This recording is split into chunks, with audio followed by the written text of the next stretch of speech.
America की राजनीति में हलचल मचा दी है।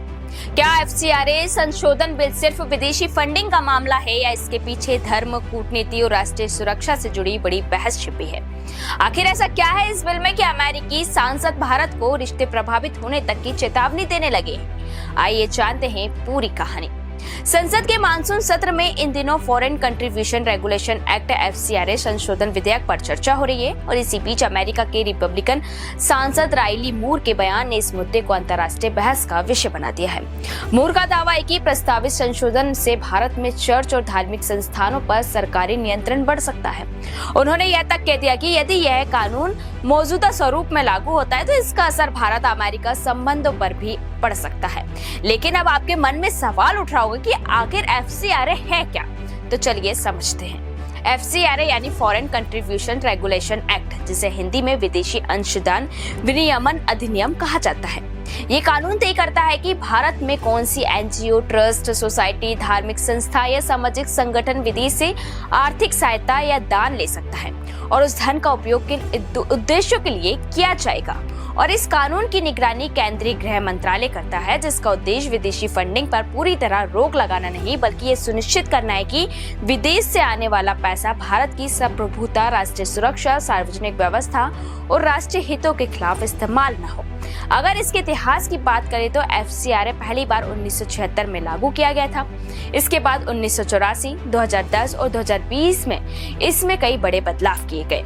खासकर 2020 के संशोधन में विदेशी फंड दूसरे एनजीओ को ट्रांसफर करने पर रोक, प्रशासनिक खर्च की सीमा 50% से घटाकर 20% करना और विदेशी फंड केवल नई दिल्ली स्थित एसबीआई की निर्धारित शाखा के जरिए प्राप्त करने जैसी व्यवस्थाएं लागू की गई थी।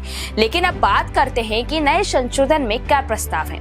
तो सरकार के प्रस्ताव के मुताबिक यदि किसी संस्था का एफसीआरए लाइसेंस रद्द हो जाता है या वह स्वयं अपना पंजीकरण समाप्त कर देती है तो सरकार एक नामित प्राधिकरण नियुक्त कर सकेगी।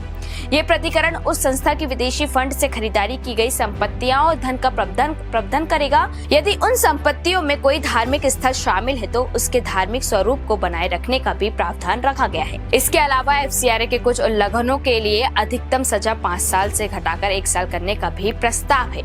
लेकिन अब सवाल उठता है कि इससे अमेरिका को आपत्ति क्यों है? तो बता दें कि रिपब्लिकन सांसद राइली मूर का कहना है कि इस संशोधन से सरकार को चर्च और धार्मिक चैरिटी संस्थानों की संपत्ति और गतिविधियों पर अधिक नियंत्रण मिल सकता है और उनका आरोप है कि इससे धार्मिक स्वतंत्रता और विदेशी सहायता से चलने वाले मानवाधिकार संगठनों के कामकाज पर असर पड़ सकता है। हालांकि भारत सरकार इन आरोपों से सहमत नहीं है और सरकार का कहना है कि इस संशोधन का उद्देश्य किसी धर्म या संस्था को निशाना बनाना नहीं बल्कि विदेशी फंडिंग में पारदर्शिता, जवाबदेही और संपत्तियों की सुरक्षा सुनिश्चित करना है। यह भी ध्यान देने वाली बात है कि मौजूदा एफसीआरए कानून के तहत सांसद, विधायक, चुनाव लड़ने वाले उम्मीदवार, राजनीतिक दल, सरकारी कर्मचारी, न्यायाधीश, मीडिया संस्थान और राजनीतिक प्रकृति के संगठन पहले से ही विदेशी फंड नहीं ले सकते।